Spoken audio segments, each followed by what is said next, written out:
नमस्कार दोस्तों। आज मैं आपको बताऊंगा कि जो IBACIO का मेरा इंटरव्यू एक्सपीरियंस कैसा रहा था।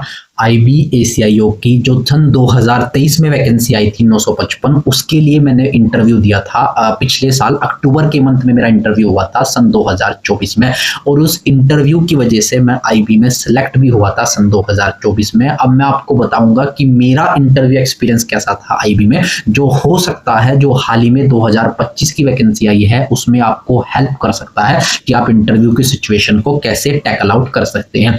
अब मैं आपको बताता हूं कि ये मेरा जो IBACIO का इंटरव्यू था, ये मेरी लाइफ का पहला इंटरव्यू था जो मैं पहली बार दे रहा था। ठीक है ना, पैनल के सामने ये मेरा इंटरव्यू था जो पहली बार मैं दे रहा था। ठीक है, अब मैंने इसके लिए कोई मॉक वगैरह इंटरव्यू नहीं लगाए थे, केवल मैं अपने आप से ही चीजों को प्रिपेयर करके गया था घर से ही। ठीक है ना, करंट अफेयर्स वगैरह जो मैंने पढ़े थे वो अपने आप ही चीजों को मैंने थोड़ा बहुत इधर उधर से जो टेलीग्राम के चैनल होते हैं वहां से मैंने इंटरव्यू के जो ट्रांसक्रिप्ट होते हैं, जो लोग इंटरव्यू देकर आते हैं मुझसे पहले, उनके ट्रांसक्रिप्ट थोड़े बहुत पढ़े थे कि वो किस तरह के क्वेश्चंस पूछ रहे हैं, कितनी देर तक वो इंटरव्यू ले रही हैं। ये सारी चीजें की इंफॉर्मेशन मैंने टेलीग्राम के थ्रू वहां पर कलेक्ट करी थी।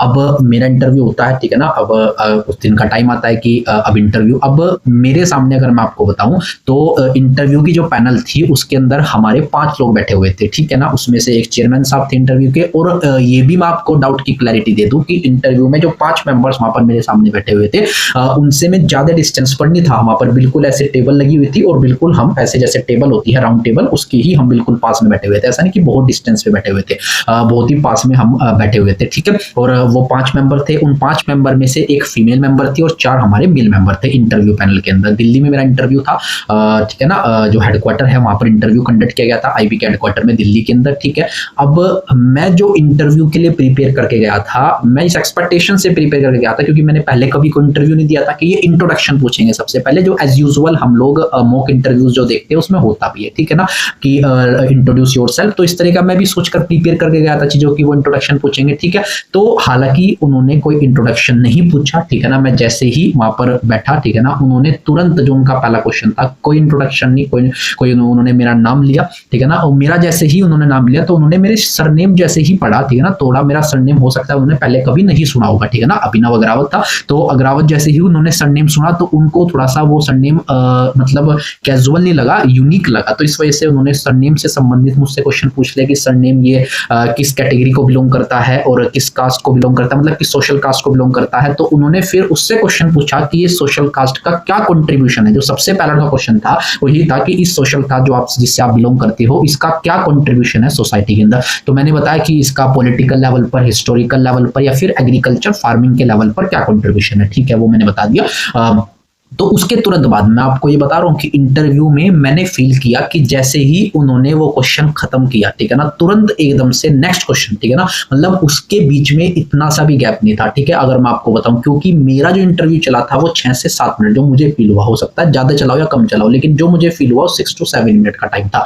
जो मेरे से पहला कैंडिडेट था उसका जो इंटरव्यू चला था वो भी इतना ही टाइम चला था, 5 से 6 मिनट, और उससे जो पहला कैंडिडेट था उसका भी, मतलब ओवरऑल जो इंटरव्यू का टाइम पीरियड था वो सबका ऑन एन एवरेज 5 से 6 मिनट आपको देखने को मिलेगा IB के अंदर। ठीक है, अब मैंने आपको बताया कि उन्होंने सबसे पहला क्वेश्चन क्या पुटअप किया। उन्होंने सबसे पहला क्वेश्चन पूछा कि आपकी जो सोशल कास्ट है उसका कंट्रीब्यूशन क्या था। तो जैसे ही वो क्वेश्चन खत्म हुआ तुरंत उस क्वेश्चन के एंड होते ही, ठीक है ना, फुल स्टॉप होते ही, मैं पूरे शब्द भी अपने पूरे नहीं कर पाया था, तुरंत एकदम से सेकंड क्वेश्चन मुझसे पुटअप किया गया। उस समय पर आपने अगर न्यूज में होंगे, अक्टूबर 2024 की बात है, तो विकास यादव जी का जो USA के अंदर वहां पर कुछ इश्यू चल रहा था उस समय पर, वो करंट की न्यूज थी, और कम से कम मैं आपको बताऊं तो 2-3 दिन पहले की ही वो न्यूज थी। ठीक है ना, उससे संबंधित उन्होंने क्वेश्चन पूछा। तो जो इंटरव्यूअर थे वो चेयरमैन साहब ने क्वेश्चन पूछा, तो वो क्वेश्चन में उन्होंने मुझे नहीं पता कि वो जानबूझ के किया गया था, फिर वो देखना चाह रहे थे, ठीक है ना, प्रेजेंस ऑफ माइंड को। ठीक है ना, तो उन्होंने मुझसे जो विकास यादव की जगह उन्होंने कुछ और नाम उसका उन्होंने लिया, तो मैंने फिर उनको करेक्ट किया कि नहीं सर, विकास यादव। ठीक है,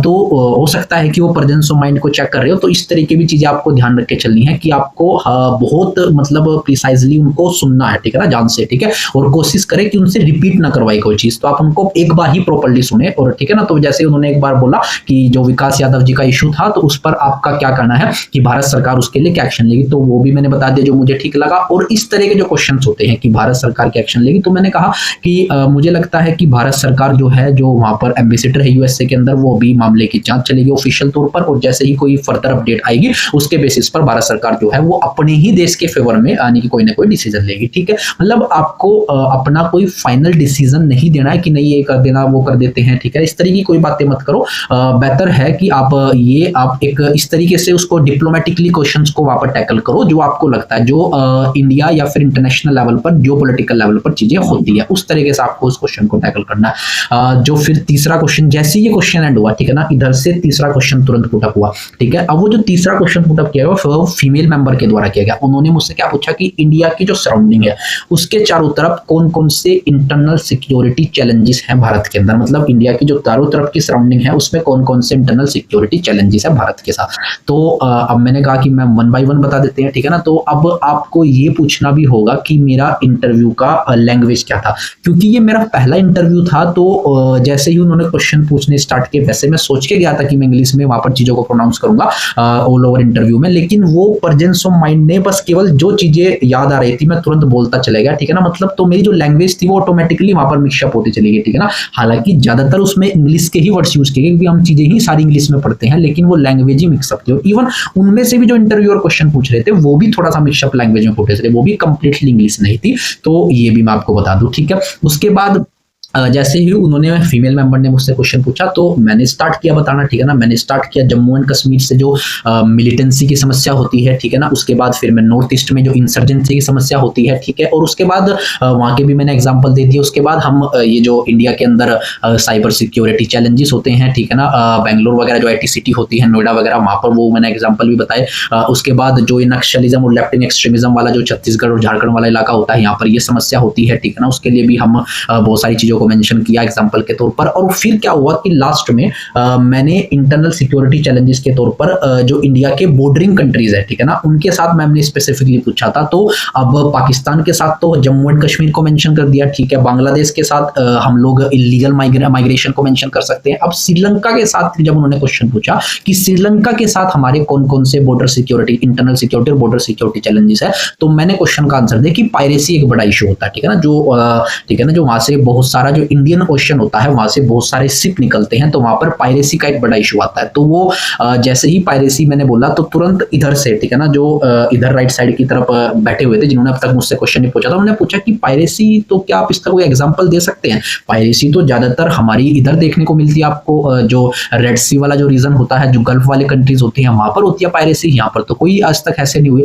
तो मैंने कहा कि सर मैंने कहीं पढ़ा था लेकिन मुझे कोई एग्जाम्पल रिकॉल नहीं हो रहा एट प्रेजेंट, तो मैंने उसके लिए सॉरी बोल दिया। ठीक है ना, तो मतलब कहने का तात्पर्य ये है कि अगर जो आपने बात कही है, ठीक है ना, अगर आपको उसका प्रॉपर्ली चीजें रिकॉल नहीं हो रही तो बेटर है मतलब आप सॉरी बोल दो, वही आपके लिए बेटर रहेगा बजाय उस चीज को और ज्यादा बढ़ाने की या उसको बहस में कन्वर्ट करने के। ठीक है ना, मतलब उसको, ठीक है ना, टिपिकल नहीं क्रिएट करना। तो मैंने सॉरी बोल दिया उस चीज पर। ठीक है, तो उसमें उसके बाद लास्ट में फिर उन्होंने एक दो जो बची हुई चीजें थी वो मैंने एक्सप्लेन करके उन्होंने कहा ठीक है थैंक यू। अब इसमें मुझे क्या यूनिक चीज दिखाई दी, ठीक है ना, इंटरव्यू चला 5 से 6 मिनट या 6 से 7 मिनट इंटरव्यू चला, लेकिन जो यूनिक चीज थी उनमें एक ये थी कि वहां पर 5 इंटरव्यू के मेंबर बैठे हुए थे, लेकिन 5 में से 4 लोगों ने ही मुझसे क्वेश्चन पूछा। जो एक मेंबर बैठे हुए थे, ठीक है ना, उन्होंने मुझसे कोई क्वेश्चन नहीं पूछा। हो सकता है वो मुझे ऑब्जर्व कर रहे हो यहाँ पर, may be, I don't know, लेकिन उन्होंने मुझसे कोई क्वेश्चन नहीं पूछा। ठीक है ना, 5 मेंबर टोटल बैठे हुए थे, 4 लोगों ने ही केवल क्वेश्चन पुटअप किए हैं प्रॉपर्ली। ठीक है, और उनको, और एक बात और मैं बताऊं, जो क्वेश्चन पूछ रहा था केवल मैं उसी को ऑब्जर्व कर रहा था, ऐसा नहीं कि आप इधर उधर देखते रहे। ठीक है ना, वो भी एक प्रेजेंस ऑफ माइंड को इंडिकेट करता है। ठीक है ना,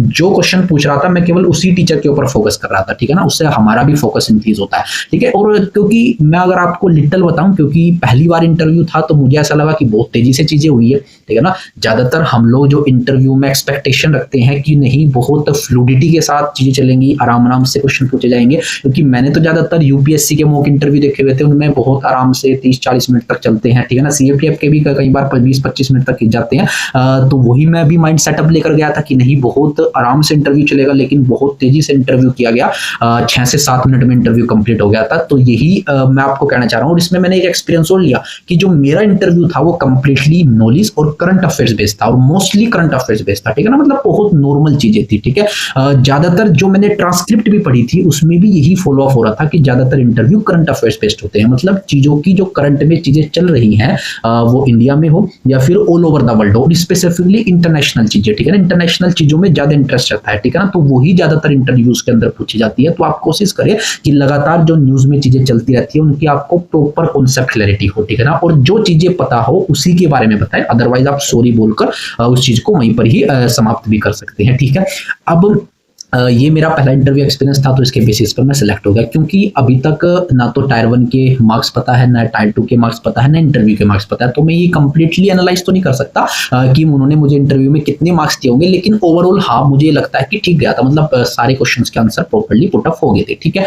अब मैं आपको बताता हूँ कि हाल ही में सन 2025 में 3717 वैकेंसी आई है आईबी की, तो एक बहुत अच्छी अपॉर्चुनिटी आई है, जिसके लिए लास्ट डेट 10 तारीख है। तो जिन लोगों ने भी फॉर्म भरे हैं, ठीक है ना, मैं उनके लिए एक टायर फर्स्ट की एक प्रॉपर स्ट्रेटजी वीडियो लेकर आऊंगा, जो मैं अपने एक्सपीरियंस के बेसिस पर आपको बताऊंगा कि आप क्या स्ट्रेटजी फॉलो कर सकते हैं टायर 1 के लिए, ताकि आप अगर देखो अगर आप टायर 1 में अच्छा परफॉर्म करोगे, क्योंकि टायर 1 के ही मार्क्स जुड़ के टायर 1 में, उसके बाद टायर 2 के मार्क्स जुड़ के प्लस इंटरव्यू, तो तीनों से फाइनल सिलेक्शन डिसाइड होगा, क्योंकि टायर 1 खाली क्वालिफाइंग नहीं होगा। तो अगर आप टायर 1 में मैक्सिमम स्कोर करोगे तभी आपके फाइनल सिलेक्शन के चांसेस बढ़ेंगे। तो मैं उसके लिए प्रॉपर स्ट्रेटजी वीडियो लेकर आऊंगा, जिसके लिए आप चैनल को फॉलो भी कर सकते हैं, ठीक है ना, सब्सक्राइब कर सकते हैं आप। और हाँ, सबसे महत्वपूर्ण चीज, अगर किसी को भी इंटरव्यू से संबंधित या फिर आईबी से संबंधित कोई भी समस्या, कोई भी डाउट हो स्ट्रेटजी को लेकर, वो कमेंट सेक्शन में मेंशन कर सकता है, मैं उसको सारे के सारे उसके डाउट क्लियर करने की कोशिश करूंगा। टायर 2 के लिए हम लोग टेलीग्राम पर एक प्रैक्टिस सेशन स्टार्ट कर देंगे, जैसे सीएपीएफ असिस्टेंट कमांडेंट में किया था, ठीक है ना। तो टायर 2 के लिए एक बढ़िया practice session free of cost start करेंगे टेलीग्राम के लिए, जिसका लिंक आपको डिस्क्रिप्शन में मिल जाएगा, ठीक है। तो धन्यवाद। इसी के साथ अभिज्ञान आपके साथ हमेशा जुड़ा रहेगा, ठीक है।